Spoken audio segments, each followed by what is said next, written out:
Hi hello ಎಲ್ಲರಿಗೂ ನಮಸ್ಕಾರ, welcome back to my channel. ಸಂಜೆ ಟೀ ಸ್ನ್ಯಾಕ್ಸ್ಗೆ ನೀವು ಈ ಥರ ಮೆಣಸಿಕಾಯಿ ಬಜ್ಜಿ ಮಾಡ್ಕೊಳ್ಳಿ. ಮೆಣಸಿಕಾಯಿ ಬಜ್ಜಿ ಅಥವಾ ಮಿರ್ಚಿ ಬಜ್ಜಿ ಏನಾದರೂ ಅಂತ ಕರಿಬೋದು ನೀವು. ತುಂಬಾ ಚೆನ್ನಾಗಿರುತ್ತೆ. ಬನ್ನಿ ಈ ರೆಸಿಪಿ ಹೇಗೆ ಮಾಡೋದು ಅಂತ ಹೇಳ್ಕೊಡ್ತೀನಿ. ಹಾಗೆ ನನ್ನ ಚಾನಲ್ಗೆ ಯಾರು ಸಬ್ಸ್ಕ್ರೈಬ್ ಮಾಡ್ಕೊಂಡಿಲ್ವೋ ಬೇಗ ಸಬ್ಸ್ಕ್ರೈಬ್ ಮಾಡ್ಕೊಳ್ಳಿ. ಹಾಗೆ ಪಕ್ಕದಲ್ಲಿರೋ ಬೆಲ್ ಐಕನ್ನ ಕ್ಲಿಕ್ ಮಾಡಿ. ಮೊದಲಿಗೆ ನಾನು 1 ಕಪ್ಪಷ್ಟು ಕಡಲೆ ಹಿಟ್ಟು ತೊಗೊಂಡಿದ್ದೀನಿ.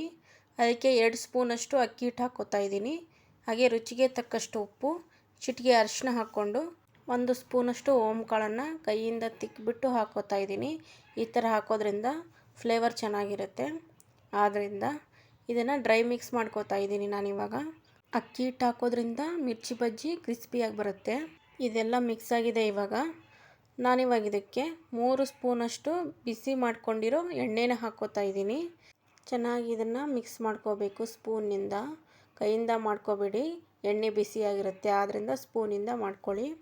ಈ ಥರ ಎಣ್ಣೆ ಬಿಸಿ ಮಾಡಿ ಹಾಕೋದ್ರಿಂದ ಮಿರ್ಚಿ ಬಜ್ಜಿ ಚೆನ್ನಾಗಿ ಬರುತ್ತೆ, ನಿಮಗೆ ಟೇಸ್ಟ್ ಕೂಡ ಚೆನ್ನಾಗಿರುತ್ತೆ. ಇದೆಲ್ಲ ಮಿಕ್ಸ್ ಆಗಿದೆ. ಇವಾಗ ಇದಕ್ಕೆ ಸ್ವಲ್ಪ ಸ್ವಲ್ಪ ನೀರು ಹಾಕಿಬಿಟ್ಟು ಚೆನ್ನಾಗಿ ಇದನ್ನು ಮಿಕ್ಸ್ ಮಾಡ್ಕೋಬೇಕು. ಒಂದೇ ಸರಿನೇ ನೀರು ಹಾಕ್ಬಿಟ್ಟು ಮಿಕ್ಸ್ ಮಾಡ್ಕೋಬೇಡಿ, ಸ್ವಲ್ಪ ಸ್ವಲ್ಪ ನೀರು ಹಾಕ್ಬಿಟ್ಟು ಮಿಕ್ಸ್ ಮಾಡ್ಕೊಳ್ಳಿ. ಜಾಸ್ತಿ ನೀರಾದರೆ ಮಿರ್ಚಿ ಬಜ್ಜಿ ಜಾಸ್ತಿ ಎಣ್ಣೆ ಹಿಡ್ಕೊಂಡ್ಬಿಡುತ್ತೆ. ಆದ್ದರಿಂದ ಕನ್ಸಿಸ್ಟೆನ್ಸಿ ನೋಡಿಕೊಂಡು ನೀವು ನೀರನ್ನು ಆ್ಯಡ್ ಮಾಡ್ಕೊಳ್ಳಿ. ಹಿಟ್ಟನ್ನು ಚೆನ್ನಾಗಿ ಈ ಥರ ಬೀಟ್ ಮಾಡ್ಕೋಬೇಕು. ಹಿಟ್ಟು ಎಷ್ಟು ಚೆನ್ನಾಗಿ ನಾವು ಬೀಟ್ ಮಾಡ್ತೀವೋ ಅಷ್ಟು ಚೆನ್ನಾಗಿ ಮಿರ್ಚಿ ಬಜ್ಜಿ ಬರುತ್ತೆ ನಮಗೆ. ಇವಾಗ ಹಿಟ್ಟೆಲ್ಲ ಚೆನ್ನಾಗಿ ಮಿಕ್ಸ್ ಆಗಿದೆ. ನಾನಿವಾಗ ಇದಕ್ಕೆ 1 ಚಿಟಿಕೆ ಅಷ್ಟು ಅಡುಗೆ ಸೋಡಾ ಹಾಕ್ಕೋತಾ ಇದ್ದೀನಿ. ಅಡುಗೆ ಸೋಡಾನ ಸ್ವಲ್ಪನೇ ಹಾಕ್ಕೊಳ್ಳಿ, ಜಾಸ್ತಿ ಹಾಕ್ಕೋಬೇಡಿ. ಜಾಸ್ತಿ ಹಾಕಿದರೆ ಜಾಸ್ತಿ ಎಣ್ಣೆ ಕುಡಿದ್ಬಿಡುತ್ತೆ. ನೋಡಿ, ಹಿಟ್ಟು ಈ ಕನ್ಸಿಸ್ಟೆನ್ಸಿಯಲ್ಲಿ ಇರಬೇಕು. ಹಿಟ್ಟೆಲ್ಲ ಚೆನ್ನಾಗಿ ಮಿಕ್ಸ್ ಆಗಿದೆ. ಇವಾಗ ಇದನ್ನು ಒಂದು 5 ನಿಮಿಷ ನೆನೆಯಕ್ಕೆ ಬಿಟ್ಬಿಡಬೇಕು. ನಾನಿಲ್ಲಿ ಒಂದು ಸೈಡು ಎಣ್ಣೆ ಕಾಯಕ್ಕೆ ಇಟ್ಟಿದ್ದೀನಿ. ಇವಾಗ ನಾನು ಮೆಣಸಿನ್ಕಾಯಿ ತೊಗೊಂಡಿದ್ದೀನಿ. ಇದನ್ನು ತುದಿ ಕಟ್ ಮಾಡ್ಕೋಬೇಕು. ಎಲ್ಲ ಮೆಣಸಿನ್ಕಾಯಿನೂ ಹಾಗೆ ತುದಿ ಕಟ್ ಮಾಡಿಬಿಟ್ಟು ಮಿರ್ಚಿ ಮಾಡಬೇಕು. ಇಲ್ಲಾಂದರೆ ಎಣ್ಣೆಲಿ ಹಾಕುವಾಗ ಮೆಣಸಿನ್ಕಾಯಿ ಸಿಡಿದ್ಬಿಡುತ್ತೆ. ಆದ್ದರಿಂದ ತುದಿ ಕಟ್ ಮಾಡಿದರೆ ಆ ಥರ ಆಗಲ್ಲ. ಅದಕ್ಕೆ ಎಲ್ಲ ಮೆಣಸಿನ್ಕಾಯಿ ತುದಿನೂ ಕಟ್ ಮಾಡಿ ಇಟ್ಕೋತಾ ಇದ್ದೀನಿ ನಾನಿಲ್ಲಿ. ನೋಡಿ, ಇಲ್ಲಿ ಎಣ್ಣೆ ಕಾದಿದೆ. ಇವಾಗ ಒಂದೊಂದೇ ಮೆಣಸಿನ್ಕಾಯಿನ ಹಿಟ್ಟಲ್ಲಿ ಅದ್ಬಿಟ್ಟು ಎಣ್ಣೆಯಲ್ಲಿ ಬಿಟ್ಕೋಬೇಕು. ಒಂದು ಸೈಡ್ ಮಾತ್ರ ಹಿಟ್ಟು ಅದ್ಬೇಕು, ಇನ್ನೊಂದು ಸೈಡು ಮೆಣಸಿನ್ಕಾಯಿ ಕಾಣ್ತಿರಬೇಕು. ಅಂದರೆ ಮಾತ್ರ ಮಿರ್ಚಿ ಬಜ್ಜಿ ಚೆನ್ನಾಗಿ ಕಾಣಿಸುತ್ತೆ ಹಾಗೂ ಚೆನ್ನಾಗೂ ಟೇಸ್ಟ್ ಇರುತ್ತೆ. ಪೂರ್ತಿಯಾಗಿ ಹಿಟ್ಟಿದ್ರೆ ತಿನ್ನೋವಾಗೂ ಹಿಟ್ಟಿಟ್ಟಾಗೇ ಇರುತ್ತೆ. ನೋಡಿ, ಇಲ್ಲಿ ಒಂದು ಸೈಡು ಫ್ರೈ ಆಗಿದೆ. ಇವಾಗ ನಾನು ತಿರುಗಿಸ್ಕೋತಾ ಇದ್ದೀನಿ.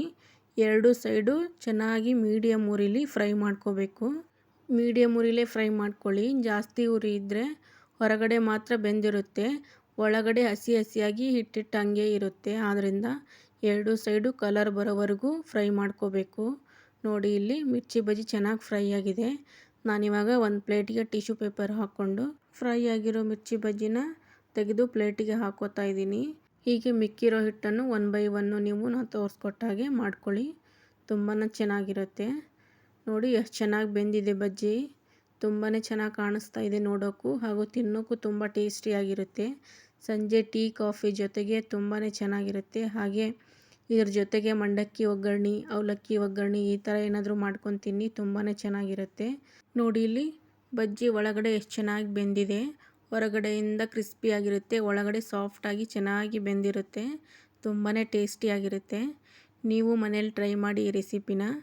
ನೆಕ್ಸ್ಟ್ ಯಾವ ರೀತಿ ರೆಸಿಪಿ ಬೇಕು ಅಂತ ಕಮೆಂಟ್ ಸೆಕ್ಷನಲ್ಲಿ ತಿಳಿಸಿ. ಹಾಗೆ ಯಾರೆಲ್ಲ ನನ್ನ ವಿಡಿಯೋ ನೋಡ್ತಿದ್ದೀರೋ ವಿಡಿಯೋಗೊಂದು ಲೈಕ್ ಮಾಡಿ, ಶೇರ್ ಮಾಡಿ, ಕಮೆಂಟ್ ಮಾಡಿ, ಸಬ್ಸ್ಕ್ರೈಬ್ ಮಾಡಿ. Thank you for watching.